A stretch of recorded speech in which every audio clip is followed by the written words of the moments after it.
The topics and opinions expressed on the following show are solely those of the hosts and their guests and not those of W4WN Radio, its employees, or affiliates. We make no recommendations or endorsements for radio show programs, services, or products mentioned on air or on our web. No liability, explicit or implied, shall be extended to W4WN Radio, its employees, or affiliates. Any questions or comments should be directed to those show hosts. Thank you for choosing W4WN Radio. This is Beyond Confidence with your host, Divya Parekh. Do you want to live a more fulfilling life? Do you want to live your legacy and achieve your personal, professional, and financial goals? Well, coming up on Divya Parekh's Beyond Confidence, you will hear real stories of leaders, entrepreneurs, and achievers who have stepped into discomfort, shattered their status quo, and are living the life they want. You will learn how relationships are the key to achieving your aspirations and financial goals. Moving your career or business forward does not have to happen at the expense of your personal or family life, or vice versa. Learn more at www.divyaparekh.com, and you can connect with Divya at contact@divyaparekh.com. This is Beyond Confidence, and now here's your host, Divya Parekh. Good morning, listeners. What's up? I hope you had a great Valentine's Day, and I want to share Happy Valentine's Day to y'all. Sending you lots of love, and may the love surround you in all areas of your life throughout the year. So, folks, I really want to appreciate each and every one of you because you have shown us love by getting our books, as you can see in the back, Expert to Influencer, and The Entrepreneur's Garden. And of course, any of the books that we have written, feel free to get those because the profits from these books are going to entrepreneurs. Partial profits are going to entrepreneurs impacted by challenges. So thank you for showing your love. And I'm so blessed to have your love in my life because you are not only actively engaged, but you share with us what you want. So thank you, thank you, thank you. And as always, I am going to invite you with a call to action. Find that 1 hour of time every single month and help someone without any strings attached. And as you help, think about it. Even if 40, 50, 60, 70, 80, 90, 100 million people just in the US alone would help out, we are talking 100 million hours every month. And what could we accomplish, folks? So what we will be doing is in our coming shows, we will be highlighting what you have done in that an hour. So reach out to us and let us know how you are sharing that 1 hour with others. So without further ado, let's welcome Michael. Welcome, Michael. Thank you. Nice to be here. Lovely to have you. So Michael, I know you are in the execution and leadership arena. If you were to give a brief essence as to who you are, what would you say? Well, that's a really hard question because there's so many different aspects to everybody, right? But I think if I could just kind of explain who I am from a sort of the general stream of what I've done in my life is I've always been a consultant. I've been in consulting since I first started business. When I began in banking, I was a consultant, internal consultant. And then when I graduated from grad school, I got into consulting, worked through consulting businesses up until about 20 years ago, in which I joined Brian Moran, who's the co-author of the Uncommon Accountability book. And we built a company called The Execution Company, and it's business execution. Some people laugh at that, but it's a company that's really designed to help our clients to accomplish more. And so I've really been a student in the last 20 years of what it takes to get things done. What are the barriers that you face? What are the things that kind of prompt you to take action? And everything that we've done together is really around that topic, is to help people accomplish more of what they're capable of to execute more effectively. Mm-hmm. And that's definitely something, as they say, implementation is the key. We could have the best intentions, we could have the best strategies. Unless implemented successfully in the right way, you are going to still be left with that big hole of where you were before and where you want to be. So that said, let's start out your journey taking you back to the childhood. Do you have a moment where you recall even today, or do you have a person who left a mark on you? That's also a very long list of folks. I suppose it was my father. When I was young, I had an idyllic childhood. I didn't realize it at the time, but it was pretty amazing. I grew up on a Christmas tree farm in northern Michigan. My mom was worked at home, and my dad worked in offsite. But anyway, the whole experience of my father seeding into me wisdom and helping me to kind of overcome some of the things that you experienced as a kid from a very gentle way. And his insight was always there with me. And I think about him today when I'm stressing out. I can hear my dad talking to me and telling me, "Hey, relax, do your best. That's all you can do." And that's I guess that's it. It's not very exciting, but that's where I came from.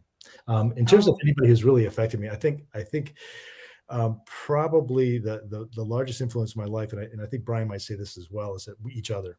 We challenge each other. He and I think differently, but we both are on a common path, and I think it's been a really great relationship because we do feed off one another. And I like to tell people that we're not Lennon and McCartney, but we might be the monkeys in terms of our content development. So we really work well together, and we come up with a lot of great stuff.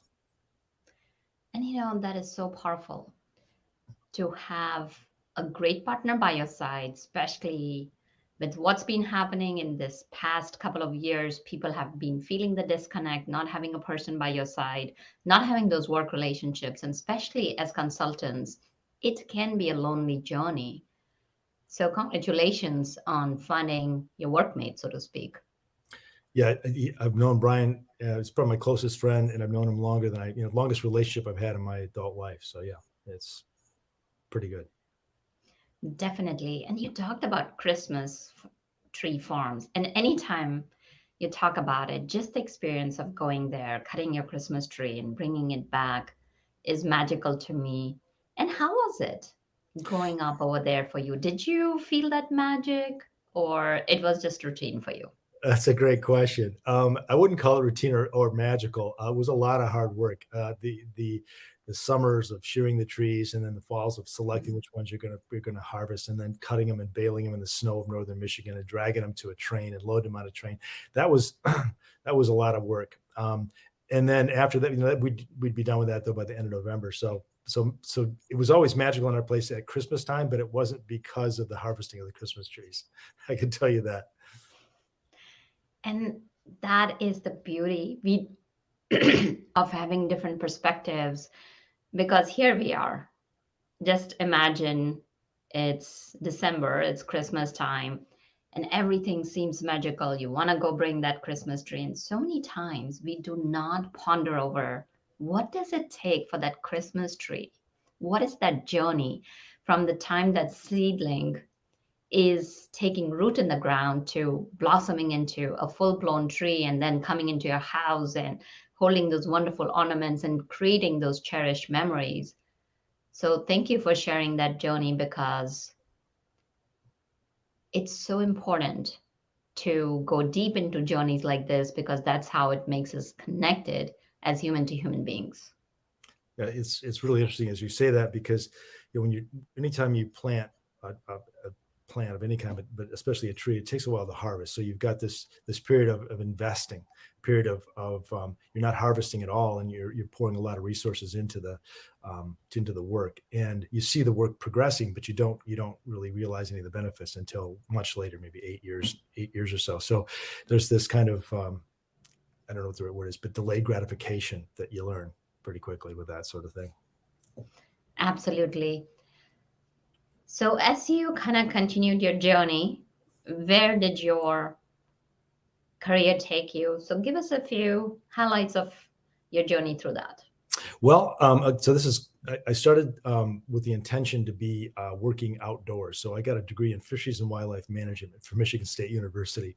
And the funny thing about that is that it always gets a little bit of a laugh when I share that with people. But I did no work in that industry at all. I got into banking immediately after graduating from college, and I moved out to Virginia.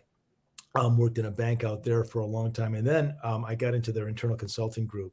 and began working with their offices and helping them become more productive. After that, though, I realized I needed more of a business degree, so I went back and got my master's in business administration. And then I left. Once I got out with that degree, I got back into consulting in a more formalized way, worked with a consulting firm out in California. And we were traveling all the time. So we were on 2 projects a week, and we were gone 50 weeks out of the year. So it was pretty intense for quite a long time. Then I moved to London. I worked with a consulting firm in London for a few years. I really like to travel. I like to experience different cultures. And so while I was in London, I was working in the Middle East, across Europe. And I've had a chance to work in a number of different places across the globe. So I've been really blessed by that. Came back to the US and then joined Brian. So that was sort of the journey. And then Brian and I have been working together until today. So what a shift from where you were, what degree you went to, and where you ended up with. Yeah, it's funny you say that, because I think one of the things that I've always felt is that the degree I got as an undergrad was such an unusual degree. It was about large scale system management. And so, it sounds goofy, but really you're looking at ecosystem, you're looking at optimizing a certain part of that ecosystem, and you learn how to manage a lot of variables to create a specific outcome or result. So that degree probably helped me as much, or maybe more than my business degree, in terms of my consulting over the years, strangely enough. So you bring up a very prolific point as to the systems when we talk about the ecosystems, because the variables are prolific and there's so many factors just to keep things going, and yet it never ceases to amaze me how nature has created this beautiful dance that just is in perfect harmony, unless of course we go and disturb it. And recently I was listening to one of the TED Talks where they had talked about that they had closed off some of the coral reefs just for 6 months, and how it came back with beautiful growth, and not sure if it was lobsters or another, a couple of sea creatures, which the fishermen did the fishing much bigger than before. So as we talk about nature, Michael, share with us as to what were the lessons you learned from that industry, from your degree, and transferred into the banking industry. That's I was only in banking a little while, so mostly my life has been in consulting, but that's a part of it always been with me. That I grew up in the country. It was very, very rural. We didn't have our first stoplight in the county until I graduated from high school, so it was a very small area, small in terms of population.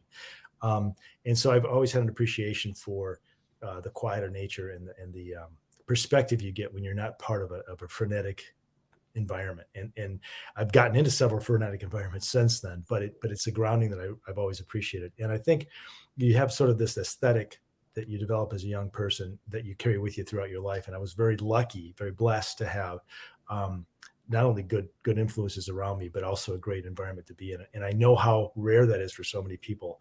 And I didn't realize it at the time, but I'm so much more appreciative of it now, and understanding when people don't have that, what sometimes they can miss out on a little bit in life. Yeah, powerful. So as you kind of went into consulting. Don't mean to interrupt you. Just one quick question. I just got a note from Brian that he's not going to be able to make the call. Oh, so listeners, we did have another guest, and unfortunately the Brian will not be able to join us. So thank you for sharing that with us, Michael. Well, I apologize on the behalf of Brian. I know he really wanted to be here, but he's not able to make it work technically right now. So I appreciate the chance to talk to you on one-on-one. So here we are. We understand, and things happen, and that's one of the things that, and let's dive into that, is uncertainty is something that has become certain in today's day and age, especially with what's been going on since past almost 2 years, beginning of 2020. So when that happens, when this uncertainty happens, it shakes human beings. And when it shakes human beings, it's what's going to happen. And as it is, there's so many different mindsets that people have to create to adjust to the regular world, the old normal world as we speak. And who knows if we'll go back to that ever. So tell us what different types of mindsets you have seen and what causes those. That's a really good question. Our work that Brian and I do together is based upon mindset as much as anything else. In fact, when we talk about change and implementation, execution, really, if you're gonna create different results, there are two things you have to deal with. One is the actions you're going to take to create the new results, but the underlying mindset of how we think and how we believe. And I like to ask people, is the belief that your beliefs are true? And the reason I ask that question is we obviously we believe them to be true, but the question is, are they really true? And I think true is there are some things that are true with a capital T, but there's also some things that are not necessarily one thing or the other. It depends on how you approach them. And so I think mindset is really a powerful way to create change, because I think it's where change begins. And if you think about how we think and how we believe, we're unconscious of most of that in the moment. We don't think about our beliefs. We don't think about our underlying assumptions about how things work. And then we encounter some situation and those assumptions pop up and we act on those assumptions, and then we go back and we become unconscious of them again. So I think the mindset is one of those things that for us anyway has always been a central core of what we've done with our clients, and helping people to see the thinking shift that then supports the action shift. And that's really, we wrote a book called The 12-Week Year about almost 20 years ago now. That we self-published it. It was published by Wiley in 2013. But anyway, we wrote the book, and it was about executing in 12-week execution cycles, to look at your success failure cycle as a 12-week cycle versus a 12-month cycle. And the folks that got that thinking shift had tremendous results pretty quickly. The folks that kind of looked at it as just quarterly planning didn't really get the same benefits. So the way we think about things is up to us, and the way that we think about things really truly affects the life we experience.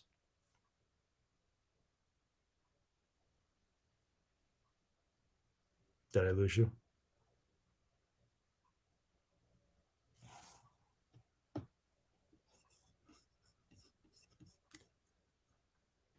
Do you think any of that might be related as well in terms of thinking? There was a little dropout. Could you ask that question again? I couldn't hear the question. Absolutely. So basically, what I'm sharing is that what you have talked about is a 12 work week, whether you're setting it for goals or you are thinking in terms of your performance. So if we talk about stock market, companies are talking quarterly performance reviews as well. So any relation between the two? Yeah, that's a great question. I think when we talk quarterly, we're always thinking in terms of the annual execution cycle, and that is a very unproductive way to think about time. Speaking of mindset, because we always believe that there's a lot of opportunity in the year, a lot of time in the year, and so we don't act with urgency early in the year. And then later, as the year dwindles towards the last 12 weeks or so, the last quarter, people tend to have a much higher level of activity, and they do things they weren't willing to do earlier. So the way they're thinking about time and experiencing time affects the way that they get results. And I think with the 12-week year, the stock market, looking at how they look at things, having gotten some training a long time ago in finance, I do sort of believe in efficient markets, but at the same time, I know that markets are efficient based upon people's thinking, and so sometimes thinking is flawed, and you can have groupthink that isn't really, in my view, isn't really good in terms of pricing stocks. So, I think that quarterly numbers, things like that, it's almost as if the market seems to react to that stuff because they're expecting one set of numbers and they get another set, and so they react in a way that goes up or down. But I think the numbers themselves, it's almost this artificial reporting structure, I guess, is what I'm thinking, is that you've got these quarterlies and you've got these annual reports that come out, and people respond to those numbers in a way that changes the stock price. But the companies internally knew where they were going to be well before the market did, and I guess that's an inefficiency out there. Right. It can definitely be construed as in different ways, going back to the perspectives and as you were talking about the beliefs. So tell us, have you ever experienced a mindset where you were caught up or felt stuck and then move past a situation? You've got some great questions. I love your questions. They're not the usual ones that I get, so they challenge me in a moment.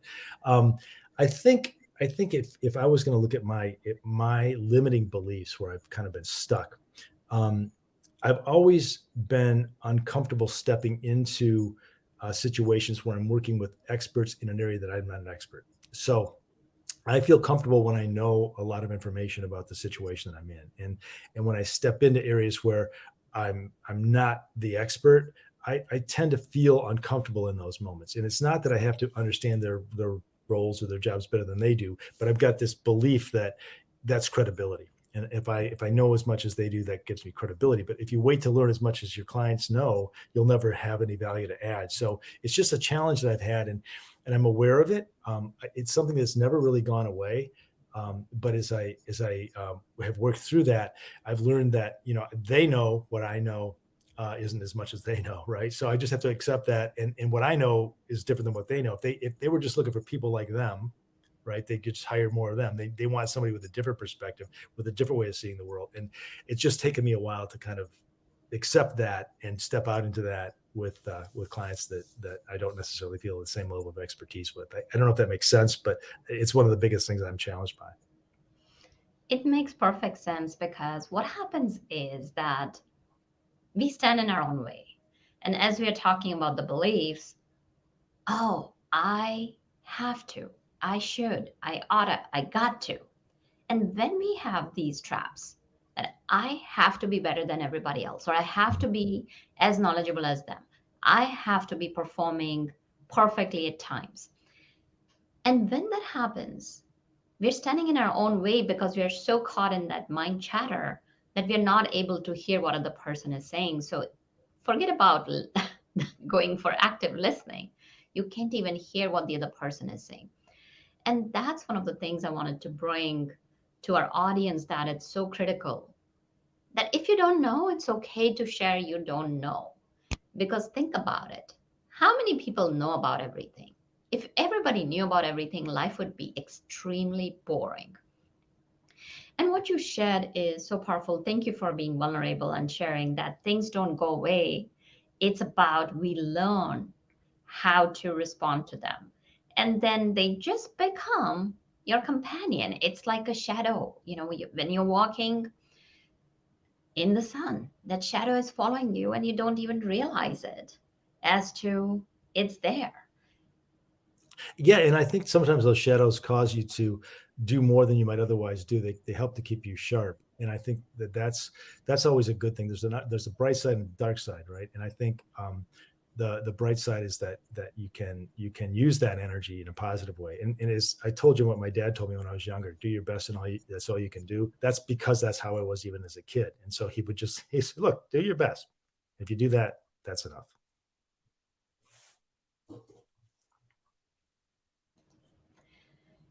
Do your best. Yes, I love that, because my dad used to say that to me as well. And of course, anytime, even if I talk with him today, he'll say, did you do your best?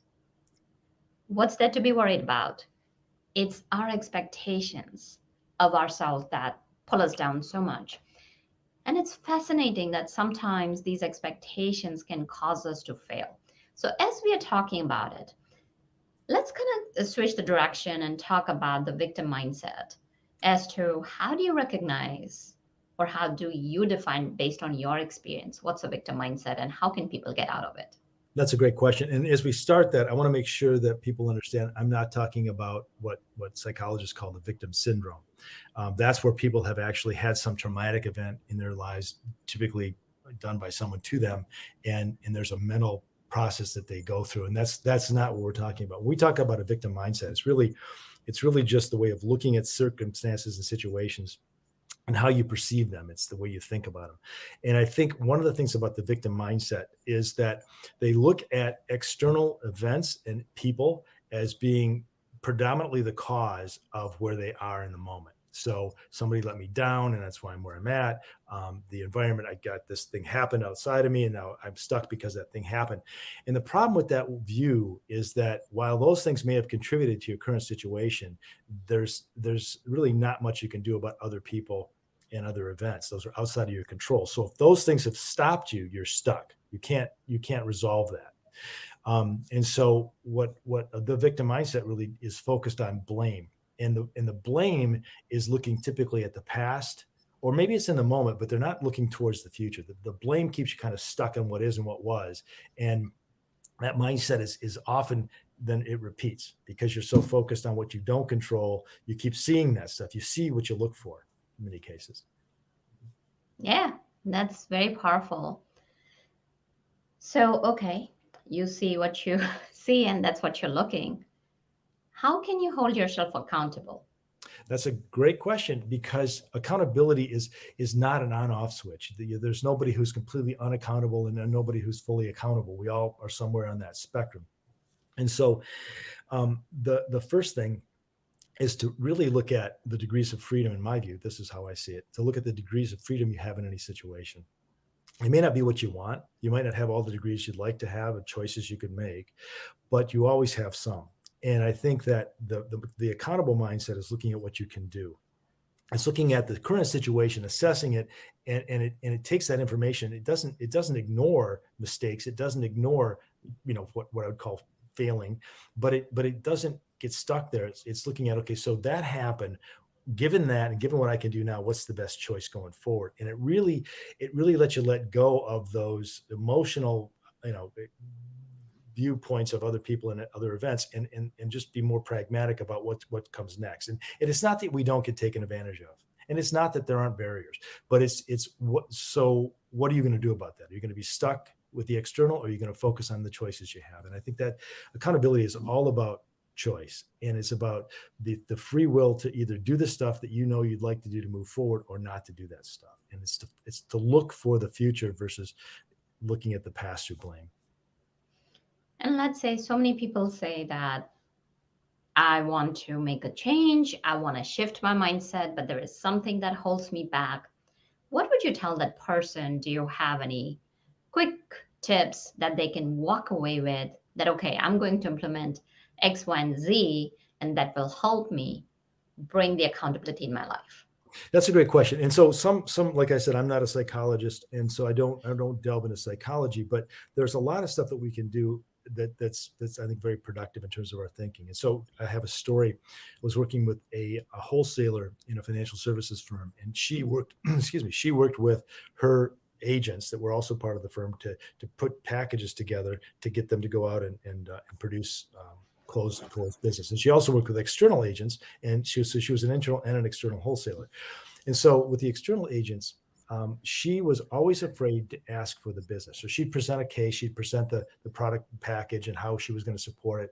And then they might be able to choose from other wholesalers as well. And she just didn't want to ask for the close because she was afraid by doing that, she was going to get told no. She said, if they want to, I don't want to be pushy. And I don't, they know what I can offer. If it's the best deal, they'll pick me. And I said, okay, so let's look at that a minute. So if you don't ask, what happens? Well, very often I get told no. So not asking creates the no. So what's the polar opposite mindset? So here's the thing. Here's the polar opposite thinking. What's the polar opposite mindset that could be true? Because you don't know if you're right or not. You don't know if asking for the close is going to create the no, and you don't know if it won't. So what we said is, what's the polar opposite thought? And she said, well, it would be that if I ask for the close, it's going to get the yes. Right. And so I know this sounds really basic, but she was stuck by this. And so she started thinking, okay, so maybe it is, I get the yes if I ask, because I don't get it anyway if I don't ask. So she started asking for the close. Right. And she hit her annual numbers by the end of September, because all of a sudden she was just going and calling everybody saying, I want the business, yes or no. And people were saying yes. And that thought, that simple little thought that wasn't for some major event in her life that made her think that was the way reality worked. It was just a belief about a simple question she was going to ask, and it changed everything for her. So it's important, I think, to take a step back and see, what's the thinking that's keeping me stuck? What's the thought that causes me to behave the way I behave right now, which creates the results I'm getting now? And what's the polar opposite thought to that? Because we don't know, like I said, we don't know if the beliefs we hold are true. Some of them are with a capital T, and I'm not arguing that, but we have a lot of beliefs, and we don't examine those, and yet they drive our behavior. So it's just getting good at being aware of the outcomes you're getting. Are they what you want? If they're not, what's the thought that drives it? If it's a thought that drives it that could be incorrect, what's the polar opposite? And then think about that, and then try acting from that thought. Mm-hmm. Pretty basic. Absolutely. Very powerful. So what I'm hearing is that it is a simple reframing. Any thoughts you have, oh, what if I could fail? And if you were to flip the switch and share, what if I were to get a yes? Or what if I were to succeed? And going and taking that action. That's exactly right. Because, if you think about it, our thinking drives our behaviors, and our behaviors drive our results. So if we look at our results and we say, I'm not right now, let's say you talked about I could fail at something. So right now I'm not doing this in my life because I think I would fail at it. Well, by not doing it, you're actually failing at it, right? So the outcome you're creating is based upon the thinking you have. So if I want different results, then what are the behaviors that drive it? And then once I understand what those behaviors are, what are the belief systems beneath that behavior? And are those right? What's the polar opposite? And I love what you're saying about the mindset and the shifting of it, because I think that's the foundation of accountability. I mean, it's really seeing the choices that we have and paying attention, not to what happened, but what can I do, right? And it's not looking at the past. It's looking forward. And the habit of looking at the past and blaming the past for where I'm at is unproductive. Even if there's a reason to blame, it's really super unproductive. And letting go of that being right. Okay, I don't have to be right. I don't have to win. I just have to change. And you talk about different models for mindset. Do you have any model that you'd like to share with our audience? Well, I think the thing that I would say is that there's a lot of our thinking that's neutral. It doesn't really affect us one way or the other. I mean, we'll have beliefs, 1,000 of them, 1,000,000 of them, and so it's important not to get carried away with examining all your thinking. In my view, I mean, it may be a great pursuit, but it could be pretty unproductive. The way that I approach it is that what's important to me in life, what do I want in my life, right? What's important, and whether I have a vision or I've got a set of values I want to live out, but typically we recommend you have a vision that represents a life well led. And then you say, okay, that's what I want. What does that imply for what I should be doing today? And am I doing those things today? And we help people create a plan so that they can clarify what those things are. But then I've got to confront, am I willing to take those actions or not? Because I've got some beliefs about what I want in the short term, unconscious beliefs, and I've got this stated intention for the future, and those can be in conflict. And so I just say that if I have an easy model, it's that results, actions, thinking model. What are the results I want? What do I want in my life? What are the behaviors that are going to drive that? And then what's the thinking that are driving my current behaviors? Simple as you can be. Yeah, very powerful. So as people are thinking about what am I willing to do? And that is the crux of the matter.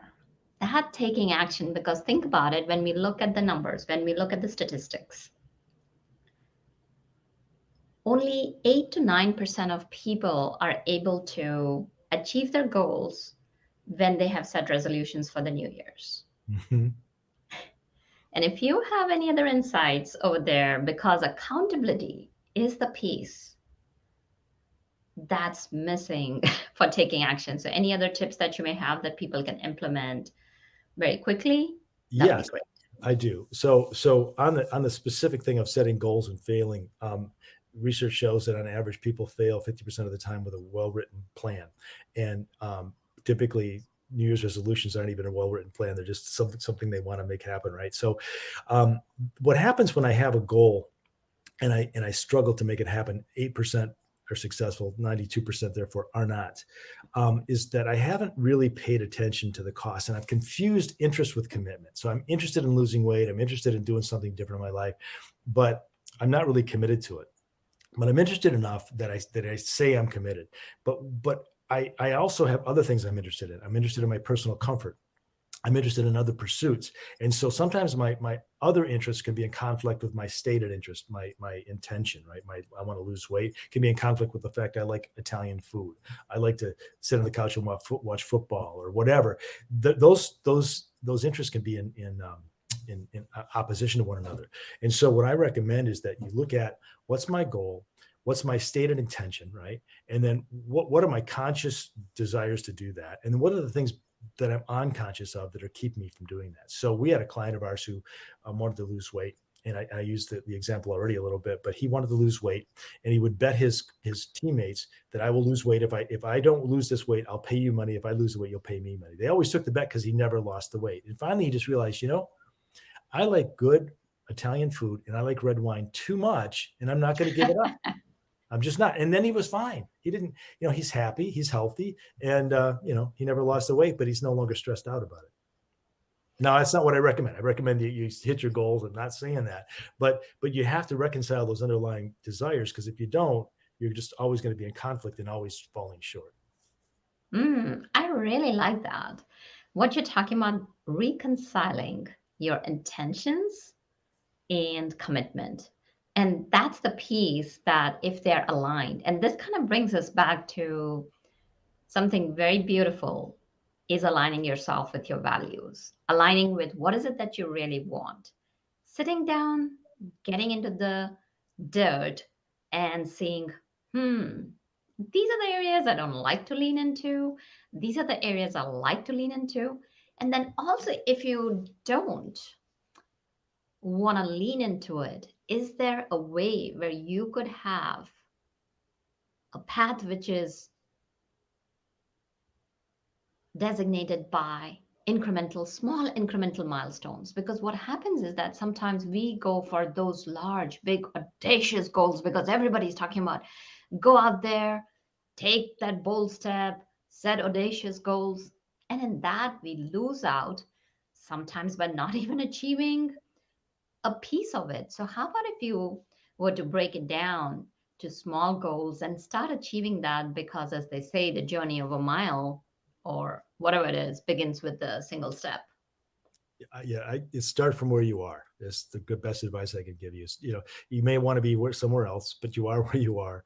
And so what's the next step from where you are? And then I agree, it's those small steps. There was a book written by BJ Fogg a few years ago, I think, maybe a couple of years ago, called Tiny Habits.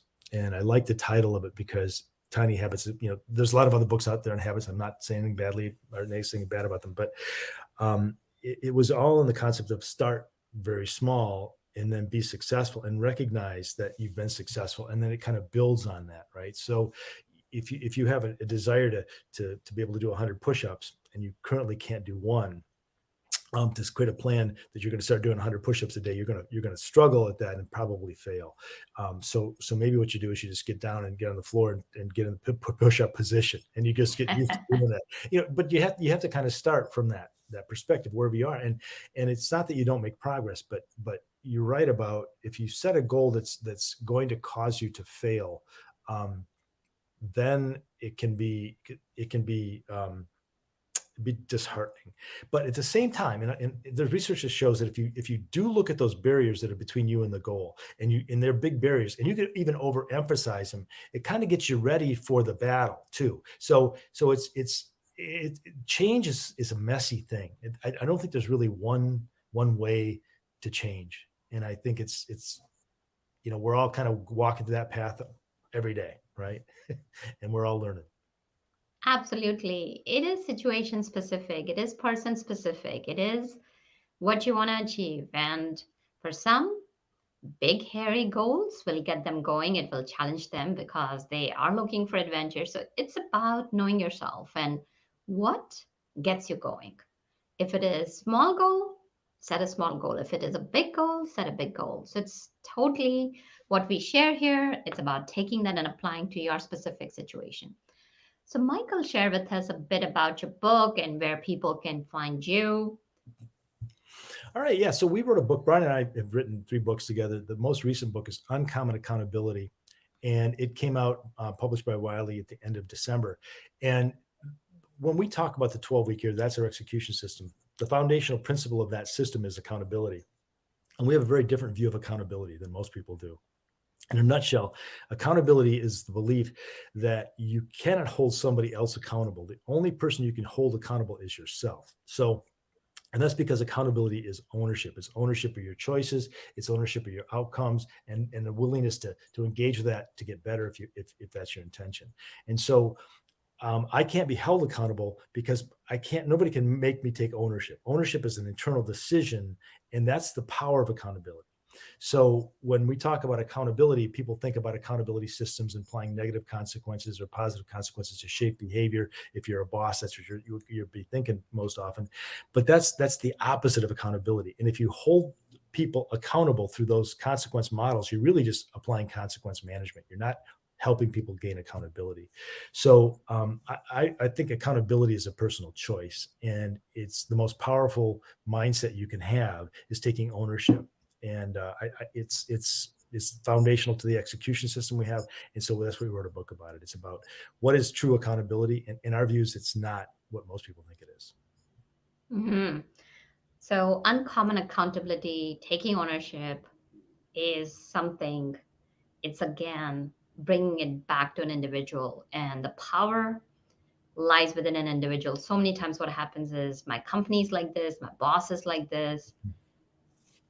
And I'm not saying that situations don't happen. You may be doing everything you can, and yet you may be getting the short end of the stick.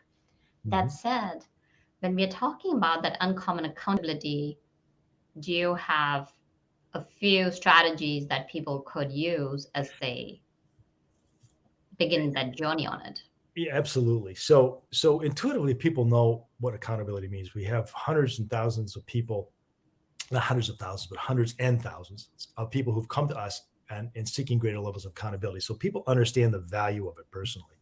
But if you go to Webster online or Merriam-Webster online, and this was true 18 months ago. I know that stuff changes, but 18 months ago, there were 4 examples in their dictionary about what accountability meant. They were all examples of someone with power, more power than someone else, punishing someone for making a mistake or having a failure.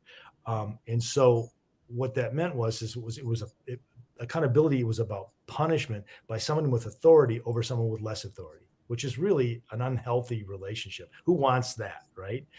So people intuitively know accountability is what it takes to be successful, and yet who wants to get punished by other people? So we've got this really kind of unbalanced definition of accountability. So that's why we talk about accountability as ownership. And I think if you look at how do I take more ownership, it's always focusing on what's the choice I have in front of me, and what can I do to create more choice. And so when I talk about what systems can help you gain accountability, and I'm not tooting my own horn, it could be other systems as well, but it's going to take an execution system where you have a goal about what you want to create.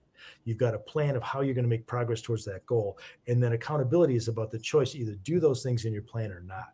And learning to make those choices that are aligned with what you say you want versus doing something else that may be more comfortable in the moment. That's the crucible that accountability really kind of shows its value, because accountable people will choose the productive action, the one that's aligned with what they want. Unaccountable people will choose the comfortable action. And when I say that, I'm not saying anybody's unaccountable or accountable. We're all in that continuum, but the choice is either accountable or unaccountable, and we all make those choices every day. So the system is one that gives you the direction you want to go, a plan to get there, and then you're confronted with the choice: do I take those actions or not? Yeah, taking those uncomfortable actions. And as you started out our conversation, you had mentioned it's a continuum. Folks, so if it's like, okay, I am not taking the action, it's all right. It again, going back to creating that compassion for yourself. Because as you mentioned about, we don't want to be punished by somebody else. And at the same token, you don't want to punish yourself either, because that's the most contrary thing that your brain can handle. It's about getting up again. It's about falling down and staying on the continuum, continuing the journey and building those habits as it works for you. What would you say to that? I think that's exactly right. I mean, there's first of all, you can't be accountable for everything, right? You're accountable for what you choose to be accountable for. I'm not accountable for things in my life that I don't care about. I'm not invested in them, right? I don't care if um, bad example, but I don't really care if I don't get on social media and respond to people messaging me. It just doesn't matter to me. I'm not accountable for that. I don't get on my social media at all. I'm a social media hermit. Um, and so other people they find a lot of value in that. And so they're very accountable. They follow up with people. I just don't choose to be. So we can't be accountable for everything, but we can be accountable for what we choose to be accountable for. And I think that's a way to kind of avoid this am I accountable for everything mindset. Some people think that way. And when there's a failure, they blame themselves. And ultimately it's a falling down. And if it's important, you find a way to not make that happen again. If it doesn't matter to you, then it's okay. Right? You don't have to be great at everything, but really being accountable for what you choose to be accountable for is I think the answer for most people. Mm, definitely. So that creates the path, choose, where do you want to be accountable for, and where you want to do. Because as you mentioned, you cannot be accountable in each and every single area. It's about where you want. What's the definition of your success? What's important to you? What's priority to you? So thank you for sharing your wisdom with us. More than welcome. And had a great conversation. Thank you, Michael. I enjoyed it. Thank you very much. Well, thank you, audience, because without you, the show would not be possible. We love serving you and supporting you, so reach out to us and share with us what area of your life you need support in. And we will bring experts for you and help you live the life you deserve and you want. And thank you, Jason, for making the show technically possible. And we'll see you. Be well until next time. Take care. Thank you for being part of Beyond Confidence with your host, Divya Parekh. We hope you have learned more about how to start living the life you want. Each week on Beyond Confidence, you hear stories of real people who have experienced growth by overcoming their fears and building meaningful relationships. During Beyond Confidence, Divya Parekh shares what happened to her when she stepped out of her comfort zone to work directly with people across the globe. She not only coaches people how to form heart connections, but also transform relationships to mutually beneficial partnerships as they strive to live the life they want. If you are ready to live the life you want and leverage your strengths, learn more at www.divyaparekh.com. And you can connect with Divya at contact@divyaparekh.com. We look forward to you joining us next week.